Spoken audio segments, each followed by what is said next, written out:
Você está livre? Amém. Que bom que nós podemos cantar que agora nós somos livres. Abra sua Bíblia em Gálatas capítulo 4, os versículos 8 a 20. Gálatas capítulo 4, dentro da sequência de mensagens que nós estamos passando na igreja sobre o livro de Gálatas. Hoje, Gálatas capítulo 4, de 8 a 20, onde nós temos duas religiões, dois ministérios. Outrora, porém, não conhecendo a Deus, servíeis a deuses que por natureza não o são. Agora atenção para o versículo 9. Mas agora que conheceis a Deus, ou antes, sendo conhecidos por Deus, como estáis voltando outra vez aos rudimentos fracos e pobres, aos quais de novo quereis ainda escravizar-vos? Guardais dias e meses e tempos e anos. Receio que vós tenha eu trabalho em vão para convosco. Sede qual eu sou, pois também eu sou como vós. Irmãos, assim vos suplico. E nada me ofendestes. E vós sabeis que vos preguei o Evangelho a primeira vez por causa de uma enfermidade física. E posto que a minha enfermidade na carne vos foi uma tentação, contudo não me revelastes desprezo nem desgosto.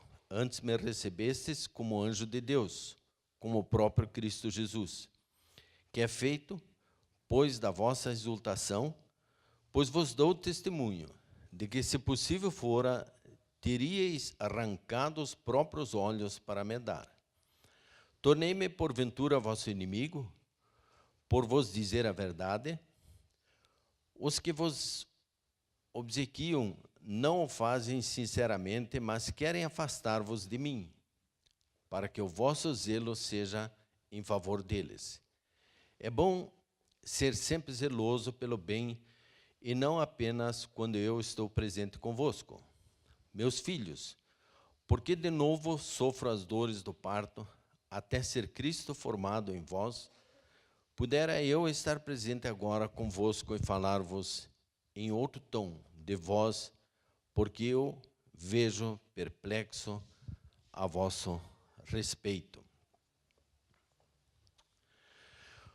O que nós podemos observar nesse texto são dois contrastes.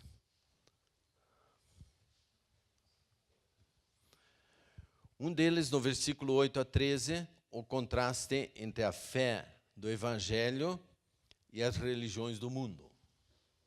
E o outro contraste é, nos versículos 12 a 20, o ministério do Evangelho e o ministério do mundo. E, ao mesmo tempo, no texto, nos dá esclarecimentos sobre como o Evangelho afeta de modo prático nossos relacionamentos com as pessoas.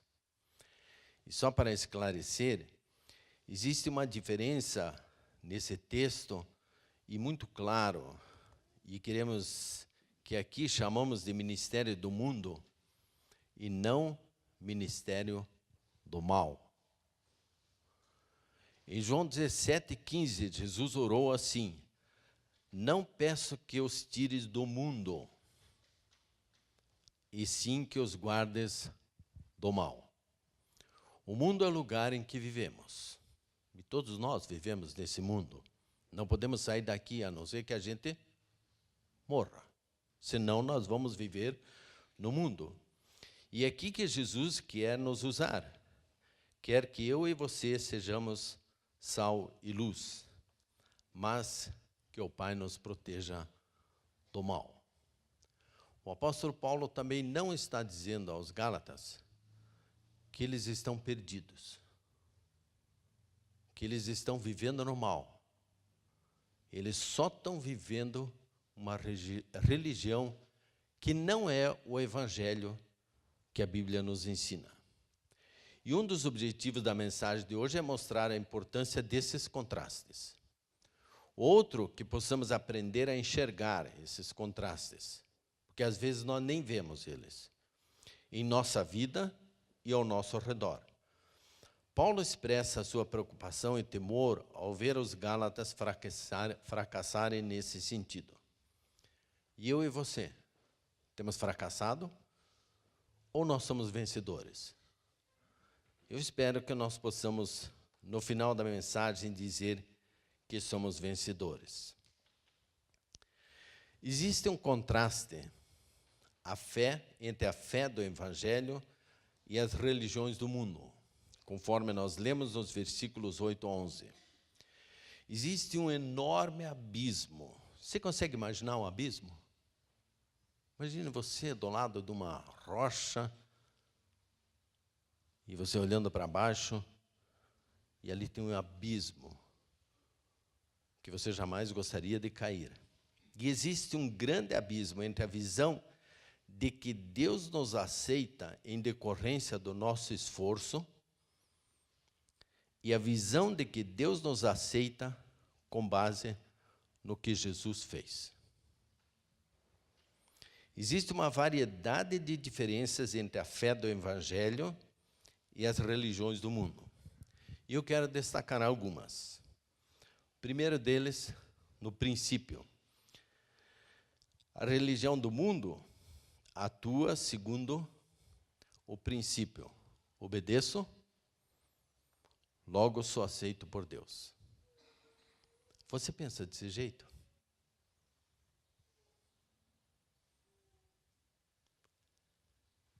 Você nasce dentro de uma família cristã ou não, e os teus pais, tua mãe, o pai, começam a ensinar o caminho para você. E se você pensar um pouco para trás, quando você ainda era menor, ou você como pai hoje talvez esteja fazendo a mesma coisa, e o filho desobedece, e você o reprime, orienta, dá atenção. Quando ele faz uma coisa boa, o que você faz? Você o elogia.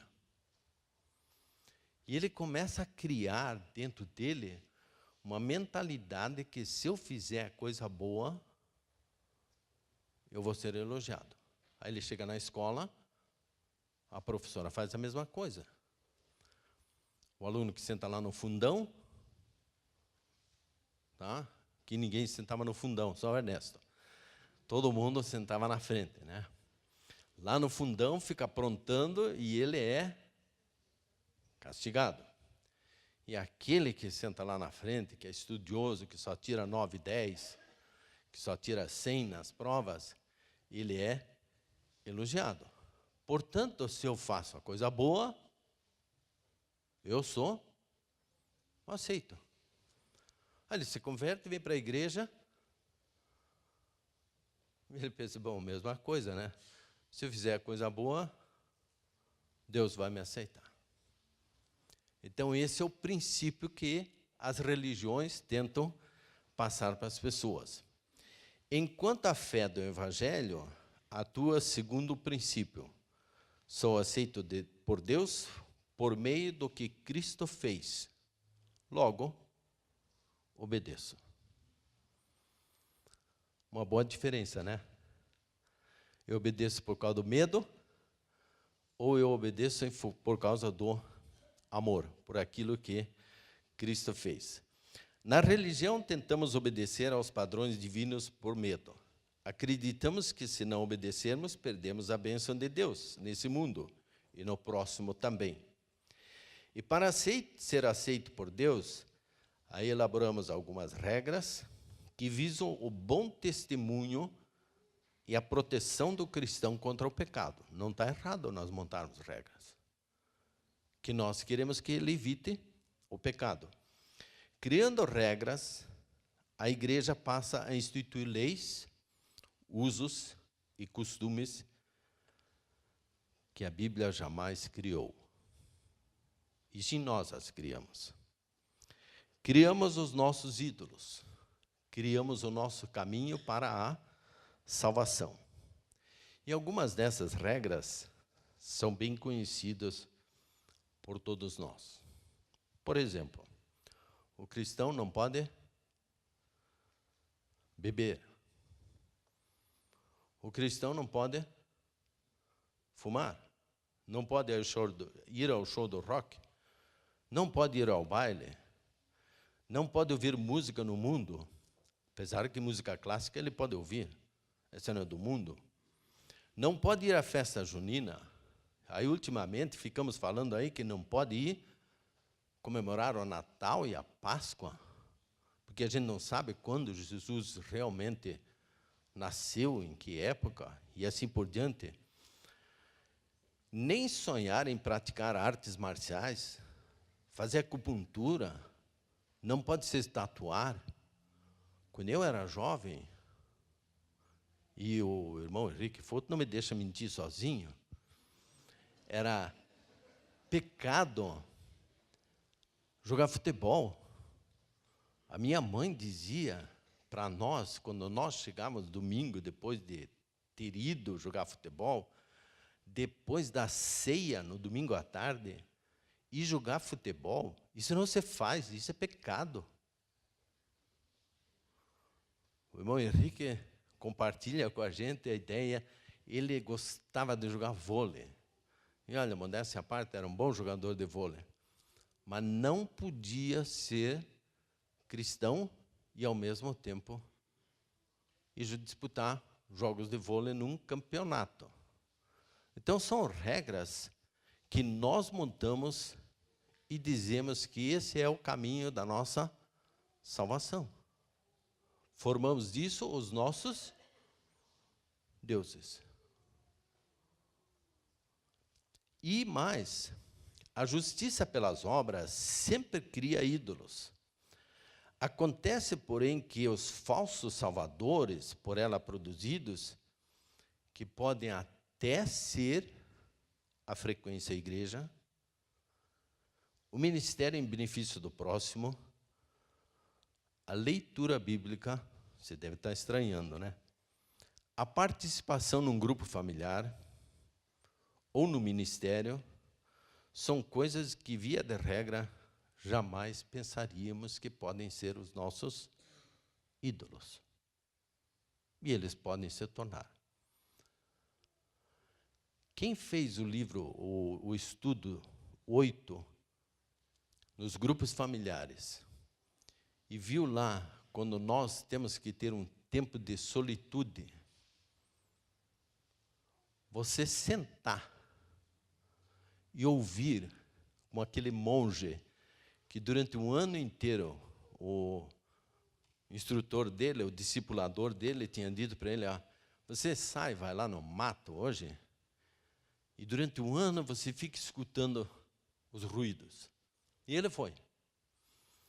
E aí ele voltou. Ele disse, o que você viu? Tinha pássaros cantando, tinha galho sendo quebrado, tinha mais uns bichos correndo, outros latindo, vários sons eu ouvi. Volta lá, mais um ano, e fica ouvindo. Você ouviu só isso? É isso aí. Volta lá mais um ano. Aí ele foi lá, durante mais um ano, e ficou meditando. De repente, um dia, ele disse, nossa, agora eu descobri. Estou começando a ouvir a voz de Deus. Estou começando a ouvir Deus falar para mim. Quando você vai à igreja, quando você vai para o grupo familiar, quando você lê a Bíblia, quando você ora e não ouve a voz de Deus, é porque alguma coisa está errada. Nós temos que deixar Deus falar a nós. E nós criamos muitas vezes os nossos salvadores, infelizmente. E quando nós pensamos nesse sentido, o Evangelho deve ser a motivação da nossa gratidão pela bênção já recebida por causa de Cristo. Quais são as nossas Motivações. Precisamos aprender a lidar com essa tecnologia aqui na frente também. Enquanto o moralista é obrigado a obedecer e o religioso motivado pelo medo da rejeição, o cristão se apresenta a obedecer motivado pelo desejo de agradar e de se parecer com aquele que deu a vida por nós. Então, qual a sua motivação? Qual a minha motivação? Sirvo por medo ou eu sirvo por amor a Deus? Por aquilo que Deus fez por nós. E é muito fácil nós ficarmos dizendo, não, eu sirvo por amor. Só que as pessoas talvez não estão enxergando isso em mim e em você. E muitas vezes, nós, em vez de servir por amor, você serve a um juiz raivoso, porque o teu professor era assim, né? Porque o teu pai talvez era assim, e você transmite isso para Deus e não um pai amoroso. Onde está o espírito de liberdade? De todo jugo e laço do pecado. Isso é maravilhoso, nós estarmos livres disso. A terceira barreira, ou a terceira diferença, é a identidade, o senso de identidade e autoestima. Mas como vivemos num contexto religioso, sentimos estar satisfazendo os padrões religiosos.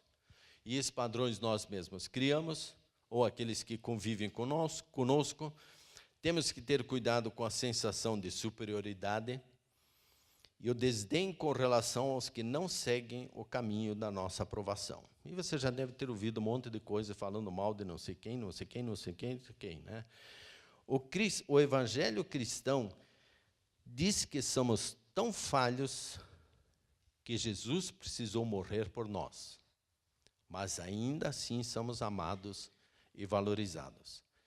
Essa deve ser a atitude de todos nós. Isso nos leva a uma humildade profunda e uma profunda confiança. E nós vamos ter a autoconfiança. Acaba tanto com a presunção quanto com a lamúria. Você se acha, um pavão, né? Ou então você se acha aquele coitadinho. Nós não somos nenhum e nem outros. Nós somos como Jesus nos vê, como Deus nos vê. E veja o que Paulo diz em 1 Coríntios 4, 3 e 4.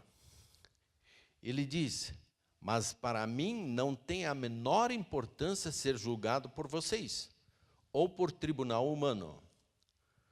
Eu não julgo nem a mim mesmo.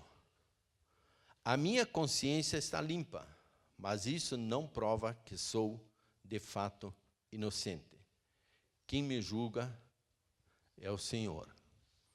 E assim, se nós colocarmos o texto de Gálatas ao lado desse texto de 1 Coríntios, vemos que a visão de Paulo de si mesmo consiste em dizer, como Deus me conhece e vê Cristo quando olha para mim, não me importa com o que você pensa a meu respeito, nem mesmo com o que eu penso a meu respeito. Isso são palavras proféticas, em que Paulo está se vendo lá no juízo final. E lá não vai importar o que os outros estão pensando de mim. Não vai nem importar o que eu penso de mim. E é isso que Paulo está dizendo. Se você olhar lá no juízo final, só vai importar o que Deus está vendo. E Deus está vendo em mim um pecador, se não fosse Jesus Cristo, que nos libertou, que nos colocou num outro patamar.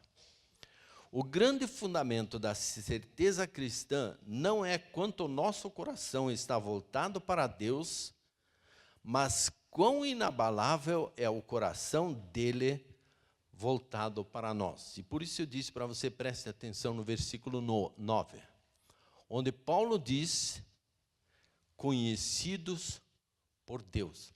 Então, será que Deus não me conhecia? Não buscaremos amparo nessa autoimagem em nossas obras, nem compareceremos diante deles baseados nelas. Não adoraremos nenhum ídolo, amaremos a Deus, aquele que nos conhece. O que Paulo quer dizer com ser conhecido por Deus é conhecer relacionalmente o verdadeiro Deus. É o que o nosso estudo no grupo familiar nos diz. Você ter um bom relacionamento com Deus. Todos nós conhecemos autoridades por aí. Tem gente que já viajou junto com o Sérgio Moro, dentro do avião, conheceu ele. Outros conhecem outras autoridades. Eu não vou nem citar nomes, porque pode ofender alguém, mas você conhece um monte de autoridades, o que ainda não significa que você se relaciona com essas pessoas. Elas não conhecem a você. Você pode conhecer a Jesus. Eu posso ler a Bíblia 50 vezes, decorar um monte de versículos. Se eu não deixar que esses versículos falem para mim, e dizer que Deus me conhece, Deus sabe quais são as minhas dificuldades, o que eu preciso realmente, isso não vai te levar a nenhuma salvação. Você vai acabar sendo um escravo, como Paulo diz no começo, lá no texto, quando outrora ainda eram desconhecidos, vocês tinham os falsos deuses que nem deuses são. Então, é importante que nós tenhamos o nosso foco. Quem nós queremos servir? Como nós vamos servir a esse Deus maravilhoso? E como podemos nos apropriar dessa verdade ou dessa identidade? Primeiro, já não sou eu que vivo em mim, mas Cristo vive em mim. Que as pessoas do meu relacionamento vejam Cristo vivendo em mim. Nessa pega forte. Amanhã, segunda-feira, você vai trabalhar. Você chega lá no trabalho,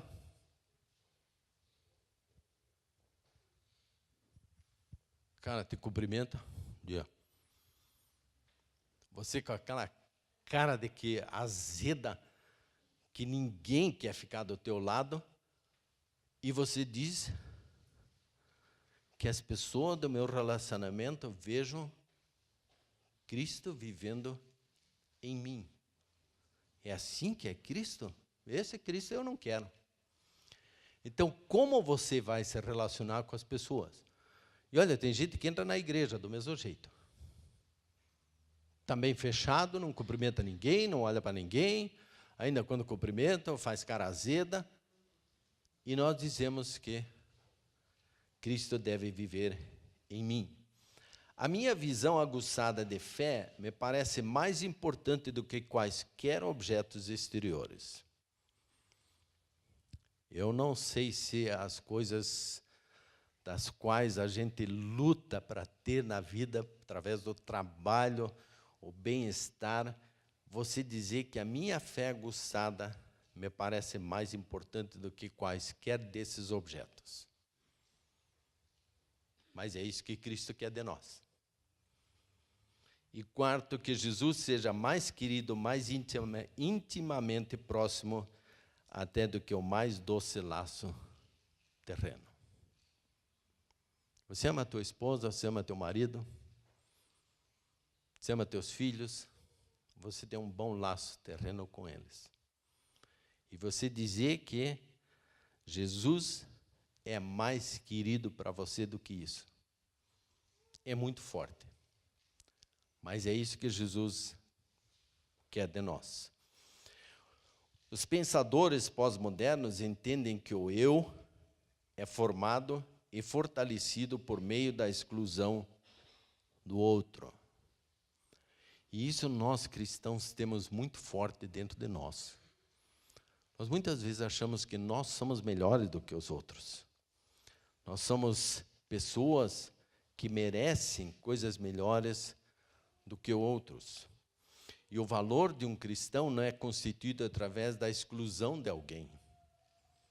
mas por meio do Senhor que foi excluído do nosso benefício. Isso significa que o cristão não despreza quem não crê como ele crê, já que não se baseia em doutrinas e práticas próprias. O Evangelho nos possibilita escapar à suscetibilidade, à postura defensiva e à necessidade de criticar outros. E esperamos que nós aprendamos isso com Paulo.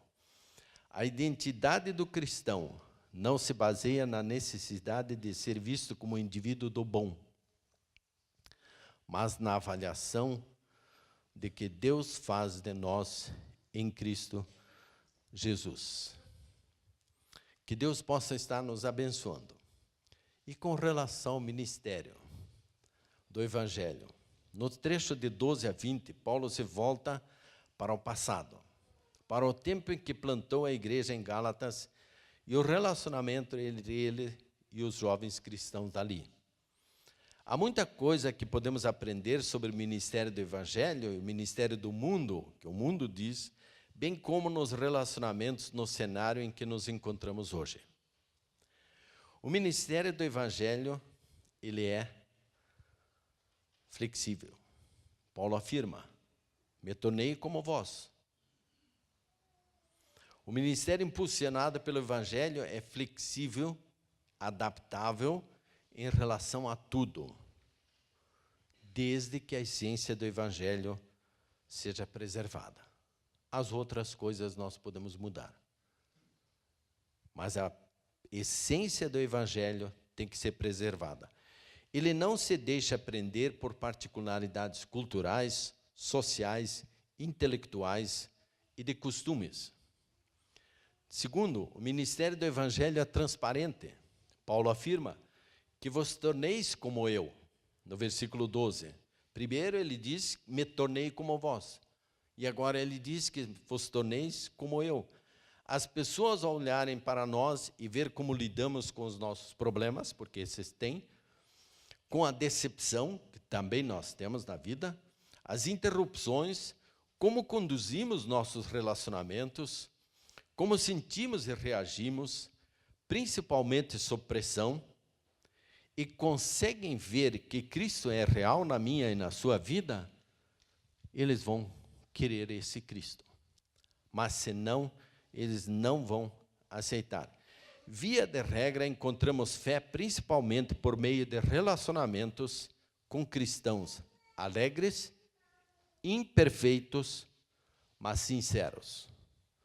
Não por meio de argumentos, informações ou livros. Então, é através do nosso relacionamento sincero que as pessoas vão ver Cristo em nós. O ministério do Evangelho procura oportunidades na adversidade. Problemas, gente, todos nós temos, inclusive os pastores. Eles não ficam ausentes desses problemas. Mas os problemas se transformam em oportunidades pelos seguidores de Cristo. Paulo lembra os Gálatas, que foi por causa de uma enfermidade que vos anunciei o Evangelho pela primeira vez. E aí nós entramos num tema, Deus e o sofrimento. Romanos capítulo 8, 28, lemos, Deus faz com que todas as coisas agradáveis e desagradáveis concorram para o bem daqueles que o amam. É fácil falar enquanto tudo está bem. Deus permitiu que uma enfermidade se abatesse sobre Paulo, a fim de que muitas vidas fossem transformadas. Deus frustrou um planejamento estratégico de Paulo, a fim de proporcionar um bem enorme a muitas pessoas, embora em meio ao sofrimento. Deus muitas vezes usa o sofrimento para promover o bem. Outras vezes, através do sofrimento, Ele quer mudar ou moldar o nosso caráter. A religião moralista faz seus adeptos se convencerem de que se levaram uma vida de retidão. Deus e os outros lhe devem respeito e favores, e eles merecerão uma vida decente e feliz. No entanto, se a vida começar a desandar, os religiosos moralistas sentirão uma raiva debilitante, ficarão revoltados com Deus ou com o universo, por acharem que já vivem melhor que os outros e deveriam ter uma vida melhor, ou sentirão profundo amor ou rancor de si mesmos, incapazes de se livrar da sensação de não ter vivido como deviam. O Evangelho, porém, possibilita escapar da espiral da amargura, autocensura e desespero, quando as coisas não vão bem na vida. Basta você ir num funeral de uma pessoa que não é cristã. E numa conversa que eu tive 2 semanas atrás,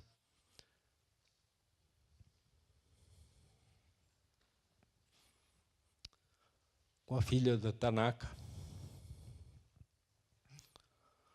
colega meu, que nós trabalhamos juntos, e nós éramos como irmãos.